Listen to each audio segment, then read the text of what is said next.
Hello, the Global Sisterhood is on the road at Purdue University. And the joy today is I get to meet some students. So many times as we've traveled around the world, we've met people who are mayors and governors and, they're later in their career and they're doing things and they've learned lessons for many, many years. And so now it's really fun to meet you guys, people who are starting their career and getting their educational kind of foundation ready. So Ruby, introduce yourself to your now global sisters from all over the world. That's exciting. The crowd goes wild for Ruby. Yay! So hi everyone, my name is Ruby. I am currently a senior studying supply chain information analytics, finance, and management at the Current School of Management at Purdue. I'm also pursuing minors in business economics and business French and concentrations in data analytics and operations. I'm also in Phi Beta Kappa. I was lucky enough to be inaugurated last year as a junior, and I'm involved extracurricular in the Doctor Leadership Conference, which holds an annual leadership conference for current students to develop them as leaders. And actually outside of school, I'm very fond of reading, drawing, and painting, so a lot of the arts and crafts things. And also very fond of Taekwondo. Oh, wow. Okay, now we're going to come back to the arts and crafts because you had me there because, I'm an artist and I love that. But we're going to put that on hold for a minute. Okay, so how did this all begin? Like, were you uber involved in your high school? Was this something that you just love to really jump in and dive in? Tell us more about you. Like, what is your why that you would work this hard, right? And really take on so many different subjects. Tell us a little bit about you personally, your personality, and kind of what you want to do in the big world. So I grew up in a kind of diverse environment with my parents just having immigrated to the United States. And so they weren't very knowledgeable about how the American school system works. So a lot of times I had to work out how everything is by myself, what kind of extracurriculars would be best, to kind of advance myself. And so I've always started that independence path since a very young age, especially after having my brother. So you have parents split attention. And so I always try to figure out what are the extracurriculars, what subjects would kind of make me more well-rounded as a person, and that idea continued throughout college. And so I took so many majors because by the time I graduate, a lot of the principles I've been learning will become obsolete. So what better way to be better prepared for the obsolescence than to prepare yourself in multiple subjects. That way, if something goes wrong, I have flexibility because I know something else around that. And then so a lot of the extracurricular stuff I depend because this is a good opportunity. I develop leadership skills. I push myself to challenge myself. And so that's a lot of my upbringing, kind of push myself to be that independent and challenge-seeking person. Yeah, and so how does that work for you? Are you motivated internally or externally? Is it about you can go to sleep at night and say, wow, on that big heaping plate that I took on today, right? I got there, Yeah. Or is there still things on the list? Because, I'm you, but fast forward to age 58, right? I was at 7 internships at Purdue, and, I was the head of this and the head of that. And I've done that a lot in my life. And then lots of times you wake up and you're just okay, I am super tired. Yes. So I'm curious at your age, as you've got these big plates of things, can you get it all done in a day? Or do you have a system where, you have to prioritize, where are your time and talents with all those majors? Oh my gosh. Yeah. Your time and talents plus your extracurriculars. Yes. So remember, we're speaking to people that want to learn from you. So tell people, how do you decide where to put your time and talent? So I think there's a lot of opportunities available that people can explore, but I think you have to really know yourself as what your weaknesses are. So mine, I've always kind of felt like I've lacked the leadership skills, so I've personally went out to seek big leadership projects, and so it's an internal motivation that I want to better myself. And so so I know my own limitations. You have to know what your current obligations, what kind of time you have to allocate that. And so based on that, I would then choose things, and then I would meticulously, literally schedule hour by hour my schedule, what needs to be done. I would plan projects 3 weeks ahead and make sure that I do at least a little bit each day in order to finish it. And that's really what works for me, just working at it little by little. Yeah, well, that's good advice, because I'm a big planner too, and I'm a list maker, and you know, people say, how can one person do what you could do? That's what I'm saying to you. How could one person do that? But I find that keeping lists and keeping track for me is really important, and then having the little victories, right? Yes. Got that one thing done. Yay! Hello, and the crowd goes wild. Tell me about then the balance to the academics and this. Tell me about your art, and tell me about, you know, where's the fun that is the fuel for the balance of all this? So after all the academics, it's very draining. You have to find like a gateway to like, you know, relieve yourself and just find some time to relax.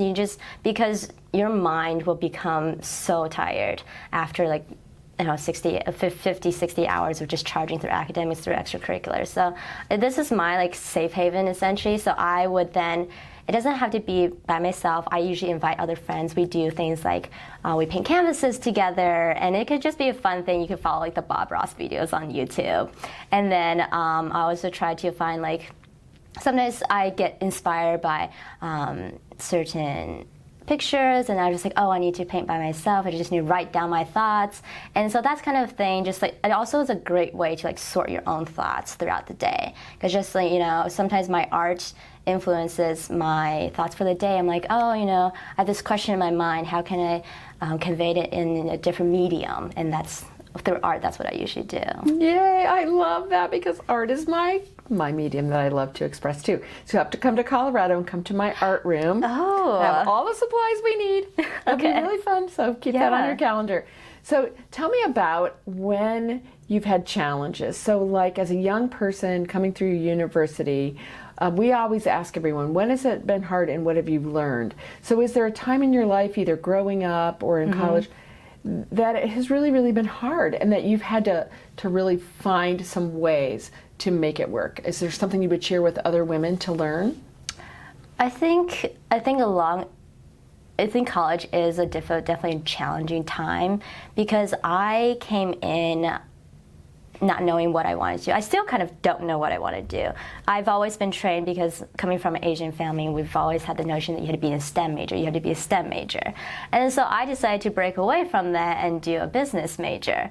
And so going off that, I was like, I'm kind of off by myself, because both my parents are like scientists, and so no one can really help me. It's been a challenging trying to find my way. I came in as a marketing major, and I was like, that's not really for me. And then I took a class in supply chain, and I was like, operations is kind of for me, but not really, but I do like it. So it was, the hardest time was like during freshman and sophomore year, trying to figure out what I wanted to do with my life. I had so many questions, but there was limited number of people I could ask. Like, people give you advice, but then they can't determine what you want to do. Right. And so I had to essentially try out like different, it could be extracurricular experiences, going to like, for example, talks, talking to faculty, and kind of just figure out what are my interests. And eventually by, you know, it was like junior year, first semester, I was kind of able to find what I like.